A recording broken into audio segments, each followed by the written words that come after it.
Hello, आप सभी को नमस्ते, प्रणाम, राधे राधे। तो बताइए कैसे हैं आप लोग। आई होप सब अच्छे होंगे, भले चंगे होंगे एंड जहाँ भी होंगे अपना और अपनों का बहुत ही अच्छे से ख्याल रख रहे होंगे। तो अपना भी ख्याल रखिए, साथ में रखिए अपनों का भी, और जहाँ भी रहिए बिल्कुल मस्त रहिए, खुश रहिए। तो फाइनली आ चुकी हूँ अपने यहाँ पे। और एक हफ्ते तक तो इतना सारा सच में काम, कहीं से आने के बाद सच्ची इतना घर गंदा हो जाता है ना। सारे विंडोज डोर सब कुछ क्लोज रहते हैं, फिर भी पता नहीं कहाँ से डस्ट आता है, भगवान जाने।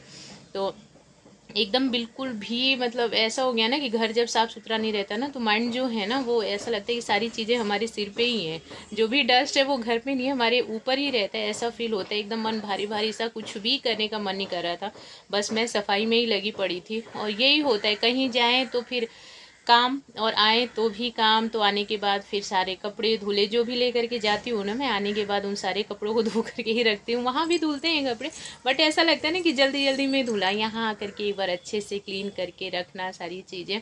और घर की सफाई तो बहुत सारा काम था। 1 वीक तक ऐसा ही रहा, और किसी चीज़ में मन भी नहीं लग रहा था। भीड़ भड़कम से आए ना हम लोग, तो सच में इतना ज़्यादा फील हो रहा था। मीन्स आधा मन जो है मेरा वहीं था, आधा मैं यहाँ पे थी। तो आधा होकर के क्या कर दिया, आधे मन से कुछ काम नहीं हो पाता है ना। जो चीज़ मजबूरी थी करना कि अरे क्लीनिंग नहीं करेंगे, जब तक मन को शांति नहीं मिलेगी तब तक कोई काम स्टार्ट नहीं होगा, तो बस वही चीज़ हो रही थी। बाकी कुछ भी करने का मन नहीं करता था। सच्ची इतना मिस करते हैं ना हम लोग सबको। भीड़ भड़कम से आने में ना, जब बहुत सारे लोग इकट्ठा हुए रहते हैं, फिर सब कुछ छोड़ करके एकदम से एकांत में आ जाओ तो बहुत फील होता है ना। तो वही चीज़, ये चीज़ तो हम लोग के साथ हमेशा ही होती है। मैं जब भी ससुराल मायके जाऊँ और वहाँ से आती हूँ तो मुझे हमेशा ही, मुझे क्या बच्चों को भी। लेकिन अब एक चीज़ मैं देख रही हूँ कि बच्चे बड़े हो रहे हैं ना, तो थोड़ी सी समझदार हो रहे हैं। पहले ये लोग यहाँ आते थे तो रोना धोना स्टार्ट इन लोगों का हो जाता था। एक हम तो खुद परेशान रहते, ऊपर से बच्चे रोने लगते तो और ज़्यादा हम लोग डिस्टर्ब हो जाते। बट अभी ऐसा हुआ कि जैसे कि बड़े हो रहे हैं ना, तो थोड़ा सा समझदारी आ रही है कि कोई बात नहीं, फिर चलेंगे जब टाइम मिलेगा। तो ये लोग तो थोड़ा सा कम, बट हमें मीन ज़्यादा वो हुआ। और बच्चों का क्या, फिर नेक्स्ट डे से स्कूल ओपन हो गया था तो स्कूल चले गए, और मैं घर पे रही। तो मुझे सच्ची बड़ा फील होता था, सारी चीज़ें याद आती थी। ऐसा लग रहा था कि आधी वहीं पे पड़ी हूँ, आधी ही हूँ यहाँ पे, और मजबूरी में सारे काम निपटाए जा रहे हैं। तो फाइनली अब आ चुकी हूँ अपने घर पे, और धीरे धीरे पूरी आती जा रही हूँ वहाँ से, क्योंकि आधा वहाँ रहना आधा यहाँ रहने से काम नहीं चलने वाला, सारे काम बिगड़ते जा रहे हैं। तो यहीं पूरा रहना पड़ेगा और अपना काम भी स्टार्ट करना पड़ेगा।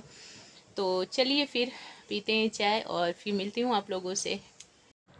तो यहाँ पे बन गई हमारी चाय, और चाय पीते पीते एक और काम निपटाऊंगी। कई बार ऐसा होता है कि चाय पीते पीते ना साथ में एक दूसरा काम भी हम लोग निपटा लेते हैं। तो वही सामान सब, ग्रोसरी का सामान जो भी है। और आजकल एक सबसे अच्छी वाली चीज़ मेरे बच्चों ने सिखा दी मुझको कि मोबाइल में ही नोट कर लेना। मोबाइल में भी नोटबुक है, और पहले तो होता था ना कि लिस्ट बनानी पड़ती थी पेपर में, है ना। तो पेन पेपर वाला तो झंझट ख़त्म हो गया। अब नोट हो जाता है मोबाइल में ही। और मोबाइल ऐसी चीज़ है जो ऑलवेज अपने पास रहती ही रहती है।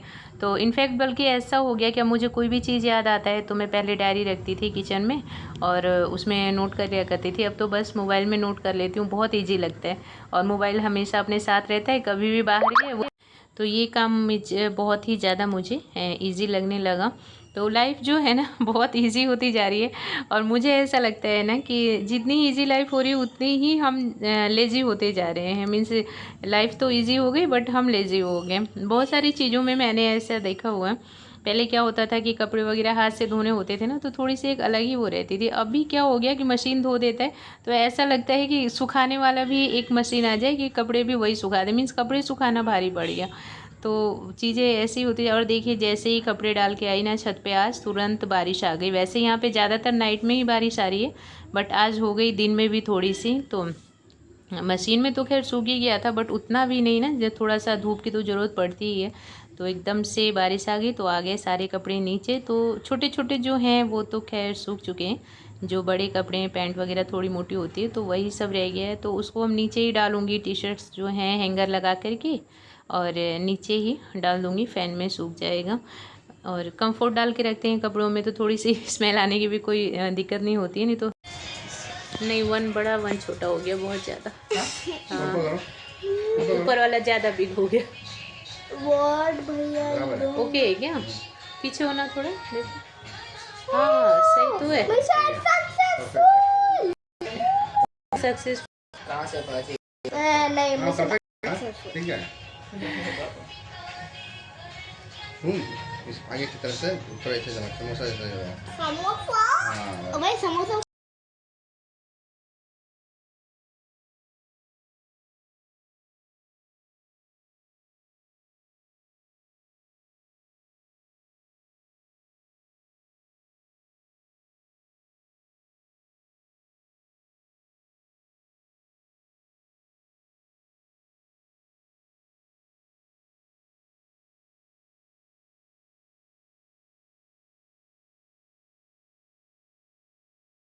यहाँ पे हो गई थी शाम, तो मैं करने लग गई हूँ अपनी संध्या पूजा। तो मिश्री और लचीदाना जो होता है वो सारी चीज़ें मंगाई हुई थी, उसको बॉक्स में रखना था। बॉक्स वगैरह सब वॉश कर ली थी और लौंग डाल करके और रख दी थी, क्योंकि जाने से पहले थोड़ा थोड़ा सा रह गया था। तो बॉक्स बंद रह गया ना 10-12 दिन तक, तो थोड़ा सा मुझे अच्छा नहीं लग रहा था। और बरसात भी, कभी कभी बारिश भी आ जा रही है, तो उस वजह से तो बहुत थोड़ा थोड़ा सा रह गया था। फिर मैं हटाई दी उसको और बॉक्स अच्छे से क्लीन करके नया मंगवा करके, मतलब नया माल, और फिर डाल दी। अपने लिए जब हम लोग कोई चीज़, खाने पीने वाली चीज़ बंद करके 10-12 दिन तक कंटिन्यू छोड़ देते हैं तो कुछ अजीब सा होता है ना। तो वैसे मुझे लगा कि भगवान जी का भी तो वैसे ही लग रहा होगा, और बहुत थोड़ा थोड़ा सा था, तो बस हटा के साफ़ करके और दूसरा भर दी। और प्रभु जी की हो गई पूजा एंड यहाँ पे हो गया है डिनर रेडी। तो डिनर में आज बहुत ही हल्का फुल्का सा है हम लोग का डिनर, रोटी सब्जी एंड कैरेट। तो मैं जब से गांव से आई हूँ, मुझे थोड़ा सा ना काम करने का मन नहीं कर रहा। मीन्स काम तो बहुत सारे दिख रहे हैं बट मन बहुत थोड़ा सा कर रहा है। तो हल्के में निपटाने की सोचती हूँ, बट कितना हल्के में निपटाया जाए। खाना वगैरह तो सब बनाना ही पड़ेगा, क्लीनिंग करनी ही पड़ेगी, जो मीन्स ज़रूरी काम है वो तो खैर करना ही पड़ेगा। तो ये हो गया हम लोगों का डिनर। तो आ जाइए आप लोग भी डिनर करते हैं। एंड वीडियो में इतना ही है देखने के लिए और मुझे सुनने के लिए। Thank you so much.